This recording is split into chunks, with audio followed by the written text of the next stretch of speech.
Hey everybody, welcome back. Took a long break from our podcast, but I have a different recording partner this time. I have two recording partners, my wonderful, lovely cousins, Marcella and Claudia, and we're here to talk about House of the Dragon. This is our show. This is our main show right now. So, Claudia and Marcella, say hi. Hello. Hi. Hi, yeah. So, Claudia and Marcella are my favoritist cousins, uh, and they have agreed so graciously to talk about this most recent episode of House of the Dragon, as well as the show in general. Um, so yeah, let's get right into it. How did you guys feel about this latest episode? I honestly was so surprised that Sir Kristen popped off like that during the feast because he was so well composed and yeah, he like didn't want to be her whore or whatever, but I was just genuinely surprised that he killed that guy when in front of all those people. Like it was a very public display and and then it looked like he was going to kill himself at the end and I was like, okay, he cannot die. He's the best looking character. So There's no way they're going to kill him off, in episode 5. Like it's not happening. So so I know that you are a very diehard Team Kristen fan. yes. Are you still on Team Kristen after this episode? Oh, absolutely. I'm only watching to see his face on the screen. Well, just kidding. But yeah, I'm excited to see how it all plays out with Rhaenyra and Daemon and his little flirty flirt on the dance floor, which I thought was also very bold of him, considering it was in front of quite literally all the kingdom or all the important people. So, what did you think, Claudia? Yeah, I didn't think that Sir Kristen would go that far. I could tell though at the whole wedding reception or whatever that thing was, celebration, he was getting pissed because he wasn't watching it. Remember, you were like, "Wait, what? Like, how did the gay lover figure out that it was Sir Kristen?" Mm, I'm like, look, he's the only one not watching. yeah, he Like, was acting very he made it odd. way too obvious. Yeah. Gave himself away there. Yeah, he made it way too obvious, but I also think Sir Joffrey Lonmouth, or Laener's boyfriend, I think I don't know why you would go over there and just tell him like Yeah. it's like in this whole like court and palace intrigue and stuff, knowing secrets is awesome. So like when you know a secret, you shouldn't let other people know that you know a secret unless you're trying to like actively blackmail them or something. I Yeah. don't know. Right, and they even had that conversation with Laenor and Joffrey. He was like, "She knows your secret, and now we know hers."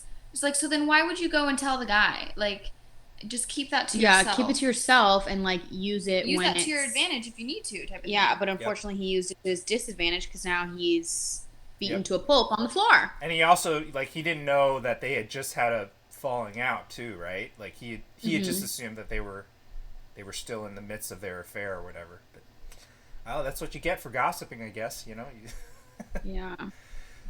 Well, and during the whole like feast thing, I kid you not, at any moment I thought the king was gonna collapse. I was like, he does not look good. He's gonna collapse. He's gonna collapse, and it was like just waiting for the second where he collapses. Well, yeah, I thought he died, and then we just watched the trailer right now. He's still in it, and I was like, oh, okay. So that's an interesting thing because like if you read the book, like you know what's gonna happen, and you know that I'm like, well, he's looking really bad, but he's supposed to still live for a much longer time. And then like Oh. every episode, he gets worse and worse. Right? He's losing his hair. Like this one, he could barely stand. He was coughing a lot. He collapsed Yeah. like twice here, and he almost collapsed like a few other times. So like Hmm. I was like, I know he's doing bad, but he's still supposed to survive for quite a while. So I was like, all right, well, I guess they're just gonna make him have like a really crappy quality of life for the rest of his life then. Um, I was also very surprised that Damon showed up and made his grand entrance. yeah, that was a little bit awkward. Uh, the timing of it when he came in, that he strolled in, the fact that he had been banished twice, the most recent time not that long ago, and I mean, obviously it's his niece's wedding. He's probably got an invitation, but there's still a lot of weird tension there, right? But Oh yeah. speaking of Damon, let's roll back to the very beginning of the episode with his wife, Rhea Royce. How did you guys feel about that? Okay, this is what I was telling you, how I was like, oh, our mom has a different recollection. He was saying how, like, oh, Damon is married. And I was like, but I was like, yeah, he's married to, like, his whore. That's my understanding. And my mom was like, no, he's married to, like, someone else. And I was like, oh, I don't know about that. Yeah, because in like episode 1 or one of the first ones where he's still like seated at the table with everyone, he hasn't been like, I don't know, banned or whatever. They remember the king tells him like, you have a perfectly good wife, Lady, whatever her name is, Lady Rhea, right? That's her name. Lady Rhea Royce. Yep. Yeah, the king literally says, you have a wife, Lady Rhea, like she will bear you a child, you know, and then he basically is like, I don't like her or whatever, and then of course, you know, he's in and out of all these whorehouses, but I didn't know that was her until she said husband, and I was like, oh crap, because then he's in his like black cloak all incognito, and I was like, oh, he's for sure gonna do something because it was only them like in this big grassy area, and then sure enough, boom, she's dead. Yeah, so it's interesting. He's probably seen her like, I don't know, like 3 times in their whole marriage or something. And the one time we see her on the show, it's like, oh, her time's up. she's gone. Yeah, she did not make much money off the show for her 12 seconds. Yeah. I really liked her though for the 12 seconds that she was on there. I thought she was really cool. I noticed that he didn't say anything at all in that whole scene. He just kind of like smirked and smiled, and then he did that weird thing that made the horse jump and knock her off. Yeah. It just shows you more about what kind of a character he is. He doesn't really give a crap about anybody, I guess. And he needed to be free of a wife. And I think he was trying to aim for getting Rhaenyra to maybe call off the wedding or try to get like sub him in for Laenor or something. Yeah. I don't really know if that's exactly what his game plan was, but he definitely did not. He definitely went there with intention of harming his wife. Oh yeah. Yeah. Definitely. Yeah. Definitely. And then Sir Kristen Cole did all everything he needed. Yep. To take care of it for him. Without even knowing. What did you think about the conversation between Rhaenyra and Kristen on the boat and their little fallout, I guess? They're breaking up. I thought, you know, she is, you know, young and naive in certain aspects, but, you know, she's also very smart. And when he was like, you know, run away with me, basically, she was like, absolutely not. Like, and then, you know, explaining her agreement with Laenor to him, and he's like, I don't want to be your whore. And then she's kind of like, well, I just want to like continue what we had. And, you know, looking at it from her perspective, I feel like her thought process was rational. Like, okay, I'm going to do my duty to the kingdom, but I want to, you know, like who I like. And I feel like Sir Kristen was maybe just a little bit ungrateful because, hello, he already has broken all his oaths. Like, he should be dead by their rules or their laws, you know? So I was just kind of like, why is he so offended? If I were him, I'd be like, oh, great, we can still have our little relationship and you can, you know, go be a queen. Yeah, and the queen didn't kill him either. Oh yeah, Alicent gave him grace when he was like, "It was me. I committed it." Which I was like, dude, why would you just blurt it out like that? Like, exactly. Like, is that one of those things in TV that the writers mechanisms that they use a lot of the time, where it's like 2 characters are talking about something, but like they mean different things. You know, she was talking about the rumor of Rhaenyra with Daemon, right? Mm-hmm. Yeah. And then he was just like, he just blurted it. Oh yeah, it was me. Oh, I'm so bad. I'm so sorry. Yeah, she's not a virgin. Sorry, it was me. It was me. I feel like he almost like wanted Alicent to know because they had, already had their falling out, and he knows that like Rhaenyra and Alicent were like close growing up. So I feel like he almost had like an underlying kind of narrative that like, okay, I'm gonna confirm that yes, it's true. But I feel like he wanted her to know it was him. Yeah, I got that sense that he was just trying to get it off of his chest too. He's Yeah, I probably got been that. weighing I on think him, all and there's of no it is. therapists in Westeros, so like it had probably just been weighing on him. And I think he said to Rhaenyra like, "My honor is all I have," and he's basically just pissed on it, right? So Mm. uh, he just probably needed some release and telling somebody or somebody that would listen at least. That's true. In the book, it says like they don't really know what happened between all the three of them. They just know that one day, uh, he stopped being backing Rhaenyra and he started becoming like Alicent's man, like Alicent's protector. Huh. Yeah, I've heard that he chooses the green side Yeah, so when. like from this day on, he's always going to be in Alicent's corner. He's firmly opposed to Rhaenyra, um, which makes sense. And I don't think it's like it doesn't seem like it's a romantic thing either or like a sexual thing. It just seems like it's No. a like she's got his back and he's got her back kind of thing. Yeah, I feel like he feels like after, that moment that they had in her quarters or whatever, and she doesn't like say anything and it's like, okay, you can go. Thank you for your honesty. He feels like, yeah, she has his back, like you said. And like I feel it's more she, he owes her a debt because she spared him his well, life. that too, That too. Yep. I was getting there. Okay. Okay. Also, I feel like, she has his back. He owes her a debt. And now he feels that he has like trust and confidence in her. So that she'll keep him around type of thing. So, yeah.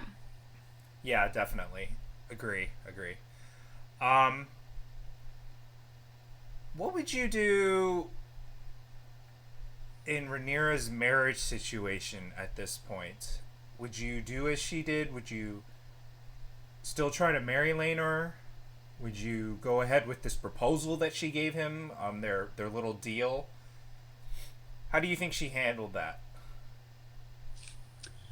I mean, to be honest, if I were her, I probably would have accepted the deal because, like she said, the geese to ducks thing, he clearly doesn't even care for women. And, they both have a duty to fulfill. So, I mean, it's kind of like the royal family. Yeah. Yeah. Unfortunately, there's not. Sometimes romance is not a part of these types of marriages. Yeah.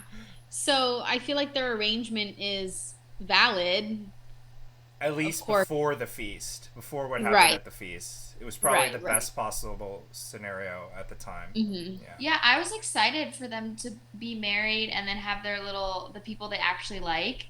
And then that happened, and I was like, oh, never mind. The problem becomes later on, and this is probably mild spoilers, but like, uh, the problem becomes later on is that they didn't specify that the two of them, Laenor and Rhaenyra, should at least make an effort to have kids together.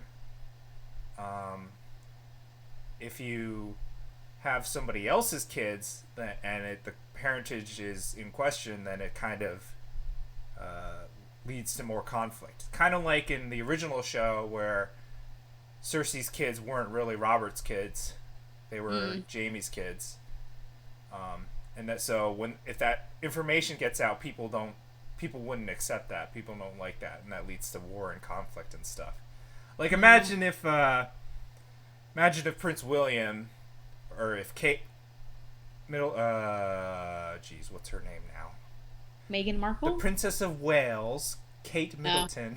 People still call her Kate Middleton, although that's not her name. But the Princess of Wales, if she had an affair with somebody else and her kids were not William's kids, like that would probably lead to some sort of crisis, right? Oh, definitely.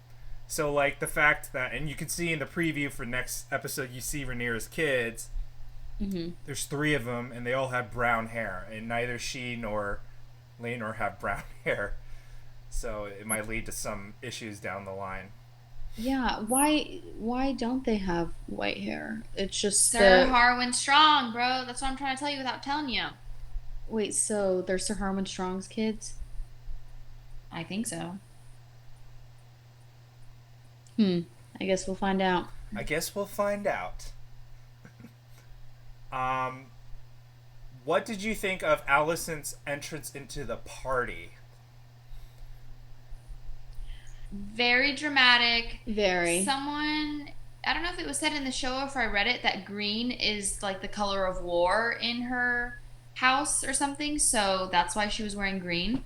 But it was so, we were cracking up at how pissed she was at the dinner. Oh yeah. And then when the king was like going ham Oh on my the gosh. freaking like food he was eating, it was like clanking so much. Yeah, he was like literally digging into that like chicken wing or chicken drumstick or whatever it was. And then she's just sitting there all like pursed and prim, like, like she had definitely had something up her sleeve. But I thought, I just don't know what the intention of like interrupting the whole speech was. Like, we know that she is clearly pissed off at something because someone asks the king like, "Oh, where's the queen?" And he's like, "Oh, she's getting ready," as far as I know. But she probably was debating whether or not to even go. So, like, I thought that Alicent's, I guess, arc in this episode was really, really interesting and very special because, I mean, she kind of, it is not the juiciest part of the episode. That was more like the Rhaenyra and Laenor stuff and and the Kristen stuff. But like, so it kind of starts out with I think the first scene was her and her dad.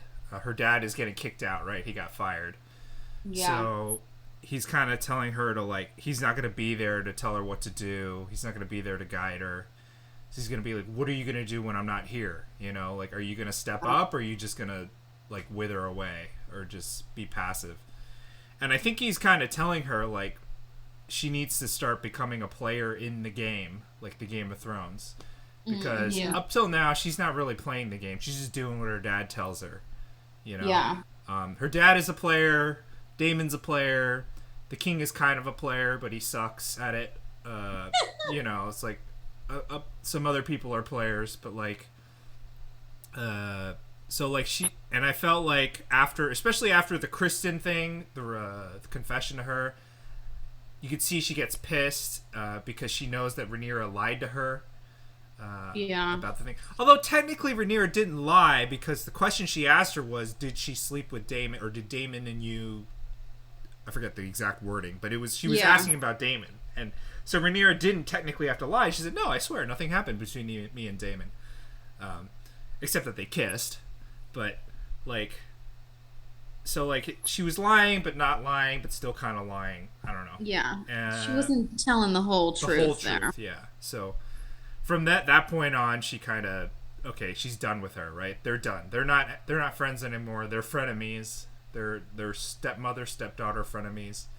It's kind of done. And so I felt like her coming into the party that way, all dramatic, interrupting the king's speech, was kind of like her way of like passive aggressively telling everybody like, okay, I'm a player now. Player Alicent has entered the game. For video gamers out there, yeah. So that's how I felt it was.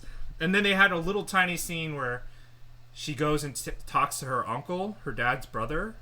Yeah. And then he said something like, "Oh, House Hightower stands behind you," right? And she says, "Well, thank you for that," or "Thank you for your support," or something like that. Yeah. Basically, meaning like she has their support for whatever she needs, whether it be money or a voice in the councils or whatever, which is good for her, but it also means like, she's kind of forming her own faction at court. And why are factions formed? Well, because they want to like put forward their things that benefit them, but it's like to fight other factions. So if you follow politics, like factions within politics, it's just a mess all the time. So what I'm saying is conflict is coming, is what I'm saying. Conflict is coming. And she's a player now. She's not just a passive piece in the game.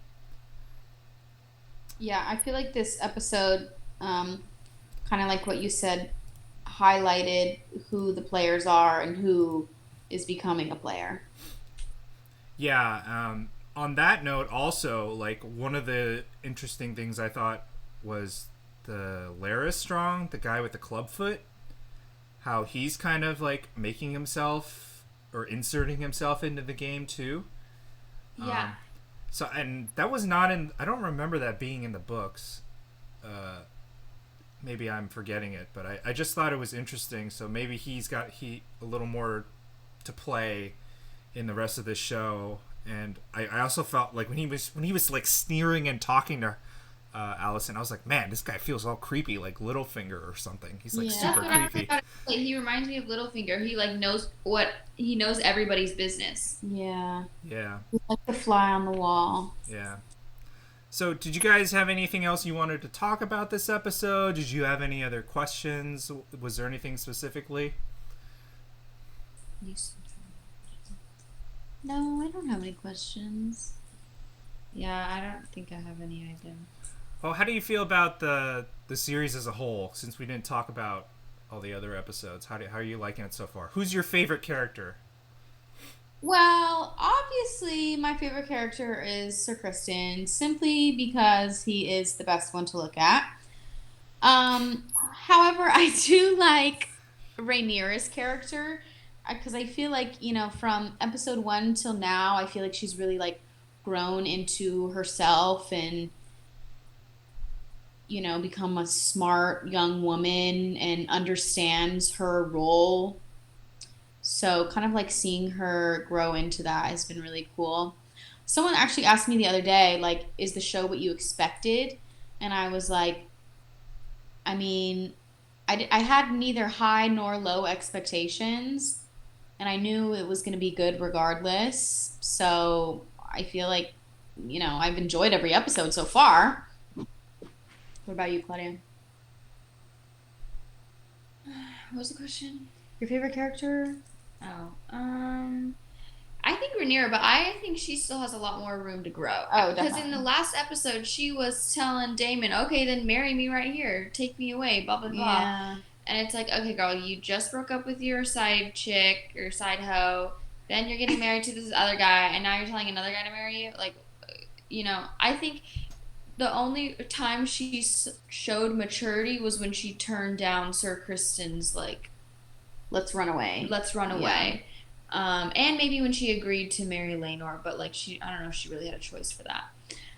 And yeah, going into this, after the first episode, I think I realized, okay, this is gonna be good, because I will be honest, with some of the Marvel spin-off things, after the first episode, if I'm not hooked, I'm like, okay, I'm not like jumping to go watch the next episode. But like with Marcel, when we moved in here, I was like, we need to set up the Wi-Fi. Or I kept saying, we need to watch the new episode. We need to watch the new episode. And they were like, oh my God, we don't have Wi-Fi. So we couldn't watch it. So finally, we were able to. So it's like one of those shows where you're actually looking forward to the episode every week, right? Yeah, exactly. Yeah, same. Yeah, it's funny you mentioned Marvel. Like, I'm watching like She-Hulk right now as it comes out, and it's okay. Okay. And like I watched the Lord of the Rings as it comes out, and it's okay. It's not Lord of the Rings, but it's Lord of the Rings. Yeah. I think my dad is watching the Lord of the Rings show. Is he really? Your dad? Mm-hmm. Yeah, I randomly started watching it when we were at their house, and then he was like, oh, this is Lord of the Rings, and then another time he was just like watching it by himself.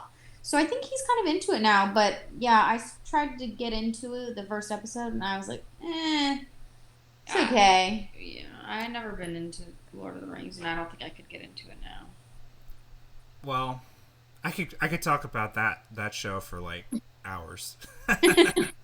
That'll be another podcast. Lord of the Rings was like the first like big like nerdy thing I ever got into when I was in high school. So that's like my original love. That's like my high school sweetheart, if you will.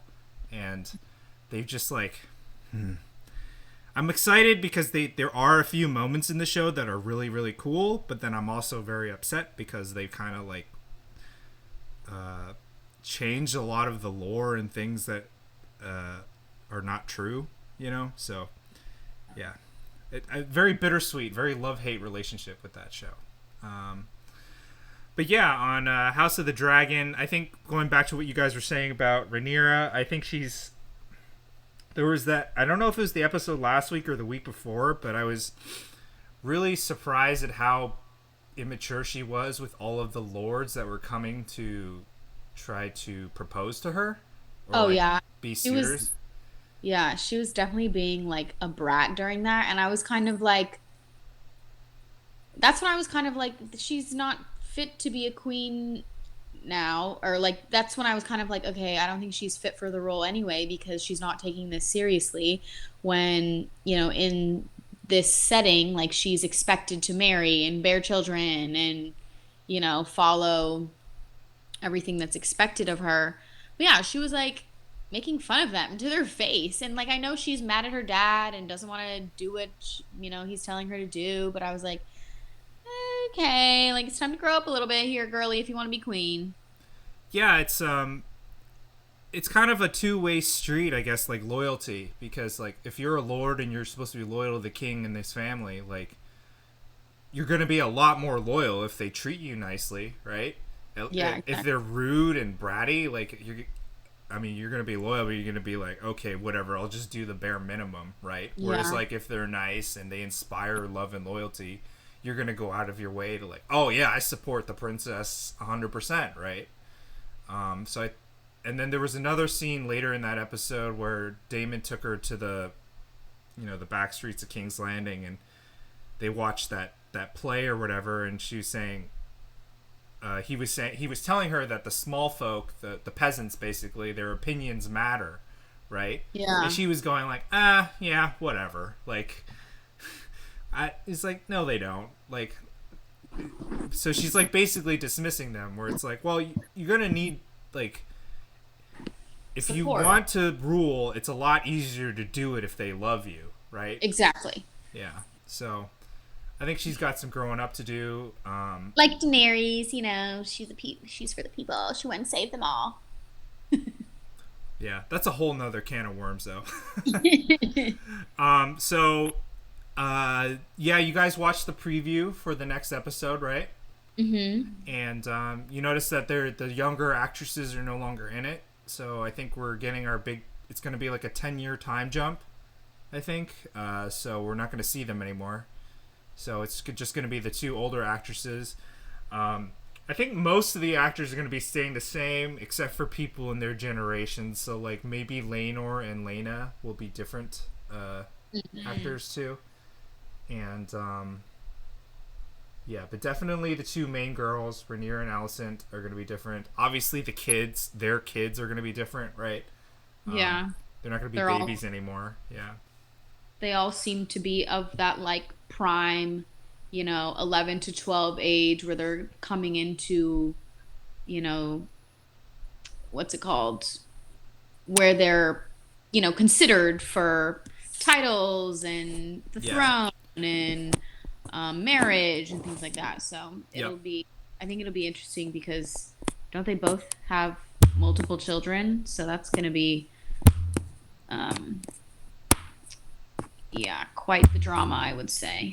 So, I will say that a lot of time is going to pass between now and the next episode, but like even more time will pass between that and the end of the series, because I think Alicent is a grandmother by the time the series ends.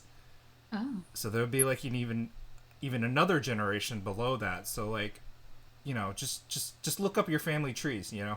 Because it's gonna get, there's a lot of characters and it's gonna get complicated. Even I have problems with it sometimes, and especially when like, they're marrying like brothers and sisters or whatever, nephews and cousins and uncles and all that stuff. Yeah. It gets really confusing for Very sure. confusing. Very confusing. Okay, well, unless you guys had anything else you wanted to talk about, did you? I think we're done there for this week's episode. Thanks for having us, Ryan. What's been your favorite scene Oh. so far? Well, let's just say for this episode, what's your favorite scene? My favorite scene in this episode. Oh boy. It might actually be the first scene with Lady Royce. Just because I didn't think we'd actually get to see her. And then I thought they were just going to say one day, like, oh, your wife is dead, you know? And then in the book, when she was killed or when she died, I was like, oh, I wonder if that was accidental or if it was on purpose. And so we kind of saw it in the show here. It was on purpose. Plus, she's really cool and she was very cute. So that doesn't hurt. Yeah. Yeah, she's definitely a badass. She seemed like a warrior. Like she knows how to fight because she had her bow and arrow stuff. Yeah, and I think she was going on a hunt by herself that day. So that already means she's pretty badass, right? Yeah, definitely. Yeah. So that was probably my favorite scene. But this whole episode is probably my second favorite episode of the whole series after the first episode. And I think that's going to change, though, before we finish the first season. But, yeah, thank you. Oh, go ahead. Go ahead, Claudia. How many more episodes are we going to get? This is the halfway point, so we're going to get 5 more. Oh, wow. 10 total. Yeah. Oh, my God. Only 10? Ow! Well, when you watched Game of Thrones with, was it Evelina? And then, did you watch it after it was all done already? And you just binged the whole thing? No, I hadn't. Season 8, the last season hadn't come out yet. Oh, so you were like, you watched the whole thing to catch up before season 8 came out? Yeah, basically. Okay. Yeah, see, that, like, that's probably the smart thing to do for a lot of shows, but for stuff I really want to watch, I can't wait. I have to just watch it as it comes out. I feel that. Anyway, that's it for this week's episode. I don't know if we'll do another one next week, or at the end of the show, but we will see. So stay tuned, everybody. But thank you to my lovely cousins, Marcella and Claudia, for sticking with me on this one. So, bye, everybody. Bye. Like, comment, subscribe. Bye.